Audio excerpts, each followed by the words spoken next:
Hello दोस्तों, कैसे हो आप सभी। स्वागत है आपका मेरे YouTube चैनल गुजारिश में। और आज मैं आप लोग के समक्ष अपनी नई कविता वैराग लेके आया हूँ, जिससे नाम से ही स्पष्ट है कि वैराग। अब वैराग क्या है? तो कोई विद्यार्थी अपने लक्ष्य की ओर अग्रसर रहता है, मोह माया त्यागता है, तो उसको वैराग कह सकते हैं। कोई भक्त है, अपनी भौतिकता का त्याग करता है, तो उसे वैराग कहते हैं। तो वैराग एक वृहद अवधारणा है जिसका उद्देश्य किसी लक्ष्य की प्राप्ति की ओर होता है, चाहे वो भक्ति मार्ग हो, चाहे वो कर्म मार्ग हो, या फिर कोई अन्य मार्ग हो। तो आइए देखते हैं मेरी कविता की पंक्तियां क्या कहती हैं ऐसे व्यक्तियों के बारे में, या ऐसे व्यक्तित्वों के बारे में जो वैराग धारण करते हैं। चिंता न चिता और ना जीवन में रंग, बहता जीवन रस जैसे सरिता के संग, समझ लिया हर दर्पण जीवन का।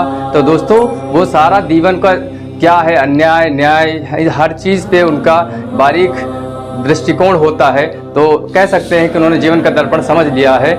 जैसे बदले गिरगिट अपना रंग, तो जैसे गिरगिट अपना रंग बदलता है, तो वैसे ही फिर से मैं आपको दोहराता हूँ, ज़्यादा बेहतर समझ में आएगा। समझ लिया हर दर्पण जीवन का, जैसे बदले गिरगिट रंग। तो जैसे गिरगिट कोई रंग बदलता है, आज हरा पीला नीला हो जाता है, वैसे वातावरण के हिसाब से अनुकूलित हो जाता है। तो वैसे ही वैरागी लोग भी अपने हिसाब को उसी हिसाब से अनुकूलित कर लेते हैं। आप देखिए आगे क्या, सार हुआ अभिसार हुआ, अनुसार नहीं है ढंग। तो क्या होता है हर वैरागी का, वैरागी से मेरा तात्पर्य आप लोग केवल साधु महात्मा संतों को ही ना समझे। वैरागी का जीवन हर स्तर पर हर मानव को सामना करना पड़ता है। वैराग का वो कभी छोटा होता है उसका दायरा, कभी बड़ा होता है, और कभी जीवन पर्यंत चलने वाला भी होता है। तो देखिए क्या है, समता के समंदर को पी के पल पल तिल तिल ऊर्जा देता, इस हाड़ मास की काया को मानो मिलती सूरज की पीतांबर छाया।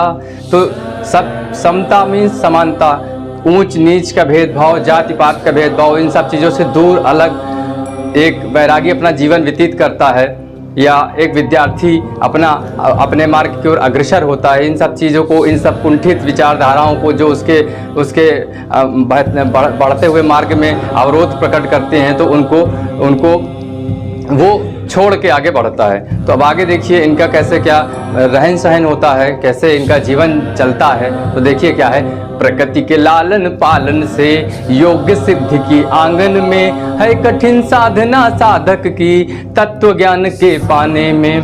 तो दोस्तों क्या है कि प्रकृति के लालन पालन कंदराओं में रहते हैं, गुफाओं में रहते हैं, और दिन रात तप करते थे जैसे हमारे लोग ऋषि मुनि। और वैसे भी मानव समाज में जीवन को 4 हिस्सों में बांटा गया है। एक ब्रह्मचर्य होता है, दूसरा गृहस्थ होता है, तीसरा वानप्रस्थ होता है, और चौथा होता है संन्यास का। तो जो पहले अब तो हालांकि आधुनिकता में इस चीज़ का पालन नहीं किया जाता है, लेकिन पहले तो किया जाता था ना। तो पहले की उनका क्या प्रक्रिया रहती थी, तो उनको आइए देखते हैं। प्रकृति के लालन पालन से योग सिद्धि के आंगन में, है कठिन साधना साधक की तत्व ज्ञान को पाने में, चिंता को चिता से मिटाने में। चिंता जो होती है वो चिता के समान होती है। यदि आप चिंतित रहेंगे तो ना आपको भूख लगेगी, ना आपको प्यास लगेगी, ना कहीं अच्छा लगेगा ना। तो इस तरह से धीरे धीरे आपका शरीर जो है वो जर्जर अवस्था की ओर जाएगा, और ऐसे एक लंबे दौर के पश्चात आप मृत्यु को प्राप्ति कर लेंगे, तो या हो जाएगी। तो ऐसा हो सकता है। तो अब आइए देखते क्या है, चिंता को चिता से मिटाने में, ध्यान शून्य तक लाने में, वैरागी का वैराग बड़ा है। देखिए क्या होता है, ध्यान की जो परम अवस्था होती है, जहाँ ध्यान केंद्रित होता है, उसको शून्य कहते हैं। जब आपका मन कुछ ना सोचे, कुछ ना समझे, किसी चीज़ का ऊंच नीच, भेदभाव, बैर, खट्टा मीठा, हर चीज़ का स्वादहीन, रंगहीन, गंधहीन, सारा कुछ जब आपके मन स्थिति से गुजर के निकलेगा और आप सबको समान समझेंगे, तो वो स्थिति ध्यान की शून्य कहलाती है। तो आइए देखते हैं आगे की पंक्तियाँ क्या है। सत्य क्या है, शाश्वत कैसे है, और क्या है जीवन का सार, मन खुद का मालिक है तब तक जब तक वैराग बने न श्रृंगार। तो मन बहुत होता है चंचल, उसकी ये कामना रहती है हमेशा, कभी इधर उछल के जाता है, कभी उधर, कभी ये अच्छा लगता है, कभी वो अच्छा लगता है। तो उसको साधना जो होता है वो योग और सिद्धि के माध्यम से ही साधा जाता है और फिर उस अपने अनुरूप उसको ढाला जाता है और कराया जाता है उस अपने अनुरूप काम। तो देखिए क्या है आगे पंक्तियाँ, सुनो मन तुम चंचल हो, नम बहते निर्मल धारे से, तप का जीवन वैराग कहलाए, जो अंतर मन को पढ़ पाए। तो तप का जीवन जो है वैराग उसी को कहते हैं। सबसे पहले हम दूसरे की कमियां निकाल लेंगे, दूसरे के बारे में जान लेंगे, लेकिन स्वयं के अंदर हम कभी ताक झांक नहीं करते हैं कि हमारे अंदर क्या है, कितनी बुराइयां हैं, कितनी अच्छाइयां हैं, ये हम कभी नहीं देखते हैं।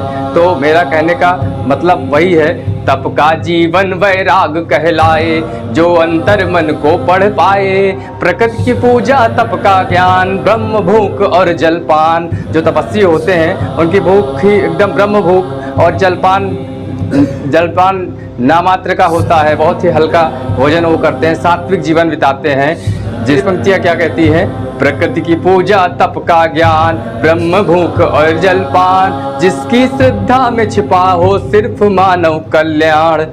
वियोग वैराग नहीं होता, वियोग वैराग नहीं होता है, वियोग उन्मुक्त हो जाना होता है। वैराग लक्ष्य की प्राप्ति की ओर निरंतर बढ़ते रहना होता है। तो देखिए आगे की पंक्तियाँ क्या है, वियोग और वैराग को कैसे विभाजित करती हैं। वियोग वैराग नहीं होता, खोने पाने का लालच है। जो वियोग होता है उसमें खो जाने का या वापस फिर से मिल जाने का एक तरीके की आशा अपेक्षा जुड़ी होती है, लेकिन वैराग में ऐसा नहीं होता है। वैराग निरंतर बढ़ता रहता है, अपने लक्ष्य की प्राप्ति की ओर अग्रसर रहता है। वैराग तो खुद को पाने का, खुद को मतलब स्वयं को पाने का। हम दूसरों को अच्छे तरीके से जान लेते हैं, समझ लेते हैं, लेकिन स्वयं के अंदर जो घटित घटनाएं हैं, आचरण हैं, आदतें हैं या आवश्यकताएं हैं तो या कमियां हैं, तो उनको हम नहीं जान पाते हैं। तो क्या है, वैराग तो खुद को पाने का ध्यान योग का साँचा है। एक साँचा होता है जिसमें गढ़ के किसी चीज़ को आकार दिया जाता है, तो ध्यान योग का आकार जो है वो वैराग के माध्यम से ध्यान योग के साँचे में ढलने के बाद फिर क्या होता है आगे, गढ़ कर जिसमें मानव जीवन परम शून्य को पाता है।